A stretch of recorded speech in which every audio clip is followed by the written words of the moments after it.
ভারত বনাম আফগানিস্তান সিরিজের দল ঘোষণা হতে শুরু হচ্ছে বড় বিতর্ক। প্রশ্ন উঠছে একটাই, এই দল কি পুরোপুরি মেরিট দেখে বাছা হয়েছে, নাকি কোথাও কোথাও পছন্দের ক্রিকেটারদের বাড়তি গুরুত্ব দেওয়া হয়েছে?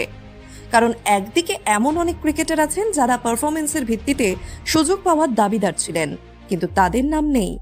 অন্যদিকে কয়েকজন ক্রিকেটার হঠাৎ করেই দলে জায়গা করে নিয়েছেন। আর এখান থেকেই ক্রিকেট প্রেমীদের প্রশ্ন, নির্বাচনের আসল মানদণ্ডটা কি? ভারতীয় ক্রিকেটে এখন প্রায় প্রতি সিরিজে একটা জিনিস দেখা যাচ্ছে, ক্যাপ্টেন থাকছেন একই, কিন্তু ভাইস ক্যাপ্টেন বদলে যাচ্ছে বারবার। আগে গৌতম গম্ভীর নিজেই বলেছিলেন ভাইস ক্যাপ্টেন এত সহজে বদলানো যায় কিভাবে, কিন্তু বাস্তবে সেটাই হচ্ছে। সবচেয়ে বড় প্রশ্ন উঠছে ঋষভ পন্থকে নিয়ে। টি-20 ফরম্যাটে পন্থ ভালো ফর্মে নেই, কিন্তু টেস্ট ক্রিকেটে তিনি এখনো ভারতের অন্যতম সেরা উইকেট কিপার ব্যাটার। তবুও তার টেস্ট ভাইস ক্যাপ্টেন্সি কেড়ে নেওয়া হয়েছে। প্রশ্ন হচ্ছে, টি-20-র খারাপ ফর্মের শাস্তি কি তাকে টেস্টে দেওয়া হলো? আর সেই দায়িত্ব দেওয়া হয়েছে কে.এল. রাহুলকে। 34 বছর বয়সী রাহুল, যার টেস্ট গড় প্রায় 30-এর আশেপাশে, অর্থাৎ টেস্টে তিনি খুব বড় ধারাবাহিক পারফর্মার নন। তাহলে পন্থকে সরিয়ে রাহুলকে ভাইস ক্যাপ্টেন করার যুক্তি কি? এতে কি পন্থের আত্মবিশ্বাসে ধাক্কা লাগবে না? একই রকম বিতর্ক তৈরি হচ্ছে অক্ষর প্যাটেলকে নিয়েও। অক্ষর এই মুহূর্তে ভারতের অন্যতম সেরা স্পিন অলরাউন্ডার। সাদা বলের ক্রিকেটে আইসিসি টুর্নামেন্টগুলোতেও তিনি নিয়মিত ভালো পারফর্ম করেছেন, কিন্তু তাকে বাদ দেওয়া হয়েছে। আর তার জায়গায় সুযোগ পেয়েছেন ওয়াশিংটন সুন্দর। ওয়াশিংটন সুন্দর অবশ্যই ভালো ক্রিকেটার, টেস্টেও তিনি ভালো করেছেন, কিন্তু প্রশ্ন হলো তার নিজের ফ্র্যাঞ্চাইজি অনেক সময় তার বোলিংয়ের পুরো ভরসা দেখায় না। অনেক ম্যাচ তাকে নিয়মিত বল করানো হয়নি। তাহলে কি শুধু ব্যাটিং স্কিলের জন্য তাকে নেওয়া হলো?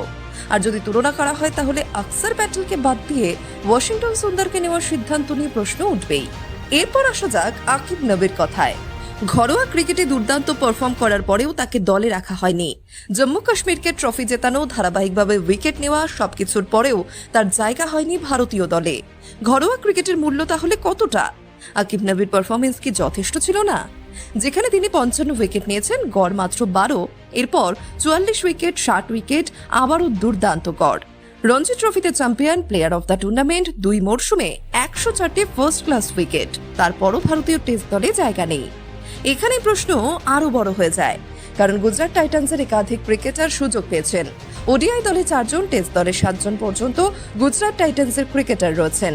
তাহলে কি সত্যিই সব প্রতিভা গুজরাট টাইটান্সেই চলে এসেছে, নাকি শুভমান গিল অধিনায়ক বলেই এই প্রশ্ন আরো বেশি উঠছে? সাইদ সুদর্শনকেও টেস্ট দলে রাখা হয়েছে। আগের কয়েকটি সিরিজে তিনি বড় কিছু করতে পারেননি, অথচ করুণ নাইয়ারকে প্রথম সিরিজের পরই বাদ দেওয়া হয়েছে।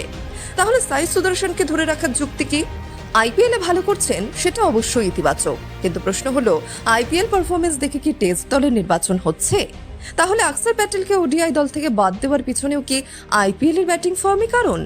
এই সিদ্ধান্তগুলির যুক্তি পরিষ্কার নয় বলেই বিতর্ক বাড়ছে। মোহাম্মদ শামির বাদ পড়াও বড় প্রশ্ন। তিনি ফিটনেস প্রমাণ করেছেন, উইকেট নিয়েছেন, ম্যাচে প্রভাব ফেলেছেন, তারপরও তাকে দলে রাখা হয়নি। শুধু বয়সের যুক্তি দিলে সেখানেও প্রশ্ন থাকছে। মিচেল স্টার্ক ও মোহাম্মদ শামির বয়স প্রায় একই। ক্রিকেট অস্ট্রেলিয়া স্টার্ককে খেলাচ্ছে, আর তিনি পারফর্মও করছেন, কিন্তু ভারতের শামির ক্ষেত্রে বয়স বড় ফ্যাক্টর হয়ে যাচ্ছে। অন্যদিকে 34 বছর বয়সী কে.এল. রাহুল ভাইস ক্যাপ্টেন হয়ে যাচ্ছেন। একসময় বিরাট কোহলিকেও 33 বছর বয়সে চাপের মুখে পড়তে হয়েছিল। তাহলে বয়সের মানদণ্ডটা সবার জন্য একরকম কিনা, সেই প্রশ্ন উঠছে। হর্ষ দুবেকে সুযোগ দেওয়া হয়েছে অক্ষর ও জাদেজার মতো প্রতিষ্ঠিত অলরাউন্ডারদের বাইরে রেখে। এই সিদ্ধান্ত নিয়েও আলোচনা হচ্ছে। যশস্বী জয়সওয়ালের ক্ষেত্রেও বিষয়টা কঠিন হয়ে দাঁড়িয়েছে।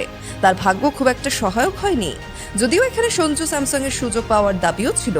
ওডিআই দলে ঈশান কিষানের নির্বাচন অবশ্য কিছুটা যুক্তিযুক্ত মনে হতে পারে, কারণ তিনি উইকেট কিপার, ওপেনিং করতে পারেন, প্রয়োজনের নিচেও ব্যাট করতে পারেন। ভারত সাধারণত 3 জন স্পেশালিস্ট ওপেনার খেলায় না, তাই ঈশান কিষান দলে থাকলে একাধিক অপশন পাওয়া যায়। যশস্বী জয়সওয়াল কিপিং করেন না, সঞ্জু স্যামসং এর বদলে ঈশানকে হয়তো অগ্রাধিকার দেওয়া হয়েছে, কারণ তিনি বাঁ-হাতি ব্যাটার। উপরের দিকে শুভমান গিল ও রোহিত শর্মা দুজনেই ডানহাতি, তাই বাঁ-হাতি বিকল্প হিসেবে ঈশান কিষানের নাম এগিয়ে থাকতে পারে। তার উপর তার ডাবল সেঞ্চুরির ইনিংসও নির্বাচকদের মাথায় থাকতে পারে। কিন্তু প্রশ্ন এখানেই থেমে যাচ্ছে না।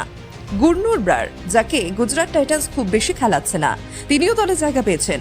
তিনি আগে মুম্বাইয়ের নেট বোলার ছিলেন, পরে পাঞ্জাব তাকে সাইন করে, এরপর রিপ্লেসমেন্ট হিসেবে গুজরাটে যান।